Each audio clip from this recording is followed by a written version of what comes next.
Hello and welcome to another update video about ICP. ICP is still in this local uptrend. No sign yet that the move to the upside is finished. We've even broken out above this trend line, even though I have to say this trend line isn't the best one.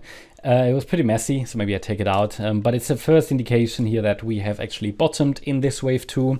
We've been tracking this already. I've highlighted to you I need to see 5 waves to confirm it from an Elliott wave point of view. It looks like 5 waves already, even though I would prefer actually one more high in another larger 4-5 pattern, okay, with support at $3.55. If there is a sustained break below, sorry, $8.55, if there is a sustained break below $8.55, I assume that a wave 2 is already unfolding, okay? So you can see that we had this larger support zone. The price turned around, already nearly doubled from the low. And then we've been watching for 5 waves. Now the 5 waves could be complete. I've highlighted this as the yellow wave count. It's just a different way of counting the subwaves. I mean, there is not the answer. There is not the right count. We can only use the Elliott waves to identify likely structures and then use them to identify relevant pivots, support levels. And the upper support area is between $8.55 and $9.76. So as long as we are holding above it, further direct upside extensions are possible, and I will interpret them as wave 1. Continuation, direct upside continuation in wave 1. But the yellow count already allows for the interpretation that 5 waves are completed. They could be completed at any point. I can count this move down here that happened on Friday, where the price bottomed locally at $9.34.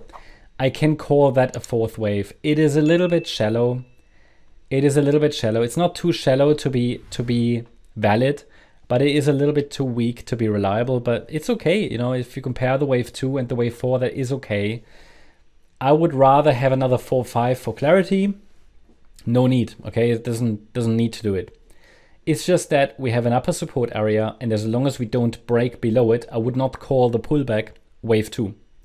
The wave 2 pullback is what probably many are waiting for, but it hasn't started yet, okay? It hasn't started yet, and it takes a break below 8.55 to confirm that it started. And we might not even go down a lot lower. That's the thing, you know, that's the problem with these microstructures. So you might choose to add a little bit up here when we go lower in the upper support area, and then continue to add a little bit if you're scaling in and see it as a large support zone. Just note that below $6.66, crazy number, we are likely heading back to new lows, and another low is coming. But as long as, so basically my idea is I assume that we've bottomed on the 5th of July because we start to see these 5 waves move, you know, everywhere. And this is definitely different price action to what we had here, which was clearly a 3-wave move. And it all happened from a corrective base. That's different here. We have a possible 5-wave move, and it's not happening from a corrective base. So I assume we've bottomed until the market proves me wrong and says we're breaking below 666. So, but you know, that's not expected at this stage. Rather, I'm watching maybe for a little higher before we then start to see the wave 2 pullback. If the wave 2 pullback shows, we will see it, we will notice it. It's not going to happen in a day. Well, ideally not. It might take a few days, maybe even a week. And considering that on the 5th of July, this rally started, yeah, it might take 1 or 2 weeks, this pullback. Sometimes they are really short in duration, but yeah, you never really know. Key is now to understand what are the next resistance levels as well. So they are at 11.44. That's the next opportunity for ICP to form a top, and above that 12.68. So I'm not telling you where it will stop because the trend is up, so we just go with the trend. This is the upper support region, upper micro support. We just move it up with the price.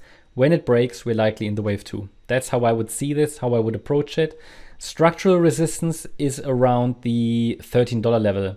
So that's where roughly we have the 2.382 extension here as well. So maybe there's a bit of a rejection from there if we push higher. At the moment, there's no sign a local top has formed.